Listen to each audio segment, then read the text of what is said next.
Kgotlatheo molao ya province ya Northern Cape nnile ya ntlha ya go kgaolela ditirelo morago ga latela lefapha la ditsela le ditirelo tsa setšhaba. Bobedi ba ditirelo tse bo duetse karolo nngwe ya dikoloto le go dira dithulaganyo tsa dituelo. Ditheo tse tona tsa Masepala le tsona di kgaoletswe. The municipality managed to collect 38 million from government institutions and 16 million from businesses. So currently we are still ongoing with the process whereby we are going to make sure that should you not be paying the municipality, we are going to switch you off up until you come to the municipality to come and make arrangements. Puso ya province e re dirile dituelo le gore e tla netefatsa fa e latela dithulaganyo tsa dituelo tseo. We have a plan that we have agreed with the municipality to see as to how best possible we are going to ensure that everybody gets paid.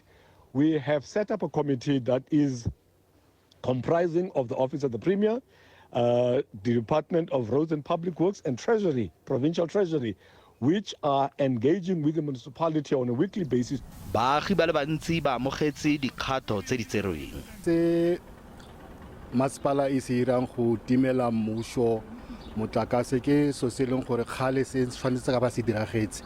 Unlike rona batho ba leng gore re dikobo di khutshwane ga re gone go patala mme ba re timela. Bangwe ba bona ba tshwengwa ke manokonoko a batlileng go itemogela ona a thebolo ya ditirelo. If there is no electricity, how are they going to help us creating jobs in the community, assisting our people in the community? Go begwa fa Masepala o ikaeletse go mekamekana le baagi ba ba saletseng morago ka dituelo le morero o solofeditse fa o ka se kgaole ditirelo tsa matlo a go netefaditsweng fa e le a batsofadi.